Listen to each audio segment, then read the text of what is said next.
Les entreprises, lorsqu'elles constatent un incident de sécurité, une alerte de sécurité, qu'elles investiguent parce qu'elles ont mis en place un ensemble de moyens de sécurisation qui soient logiciels, techniques, organisationnels par exemple, pour faire remonter les informations et pour permettre d'avoir des éléments de précision sur ce qui s'est réellement passé. Lorsque ça se passe au sein d'un système d'information, donc, de l'entreprise, eh bien, l'entreprise, en pratique, est confrontée à une problématique, on va dire, toute bête, si vous me passez l'expression, c'est qu'elle ne sait pas a priori si cela vient d'un salarié ou pas. Or, si en remontant les traces informatiques, elle remonte jusqu'à un compte utilisateur qui a été attribué à un salarié, alors, pour la jurisprudence et pour la réglementation de façon générale, c'est considéré comme du contrôle d'activité du salarié, ce qui nécessite d'avoir été encadré préalablement. Il faut donc que l'entreprise, qui prévoit un jour de pouvoir mettre en œuvre les solutions de sécurisation qu'elle a prévues, eh bien, il faut qu'elle se dise, ça peut aussi tomber sur un salarié qui peut être fautif en interne et donc avoir commis un abus par rapport aux règles de sécurité. Et à ce moment-là, il faut donc avoir respecté à la fois la réglementation sur la protection des données à caractère personnel,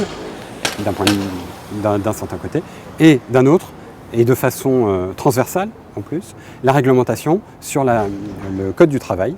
c'est-à-dire le droit du travail applicable, quels contrôles peuvent être mis en place et est-ce que j'ai informé mon salarié préalablement. À défaut, qu'est-ce qui risque de se passer? Tout simplement une investigation, une sanction du salarié qui peut aller par exemple jusqu'au licenciement et puis une contestation du licenciement. Et au final, 1 an, 2 ans après, un tribunal qui va dire que la preuve n'était pas licite, elle était illicite, donc elle était nulle. Et ne pouvant fonder un licenciement pour faute grave, par exemple, parce qu'il y a eu transmission d'informations confidentielles,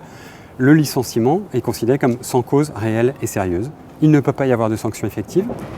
L'entreprise est tenue d'indemniser le salarié. Et effectivement, les effets en termes de communication, en termes d'image, sont désastreux quand l'entreprise avait voulu justement promouvoir la sécurité des systèmes d'information et communiquer autour des règles et autour de la charte. Voilà pourquoi il est absolument nécessaire d'avoir une charte précise, à jour, intégrant l'ensemble des nouvelles problématiques, BYOD, réseaux sociaux internes, objets connectés, pour être en mesure de prévoir les contrôles qui pourraient être mis en œuvre pour assurer la sécurité des systèmes d'information de l'entreprise, car la jurisprudence considère que c'est licite d'effectuer de tels contrôles quand c'est pour le but d'assurer la sécurité de l'entreprise.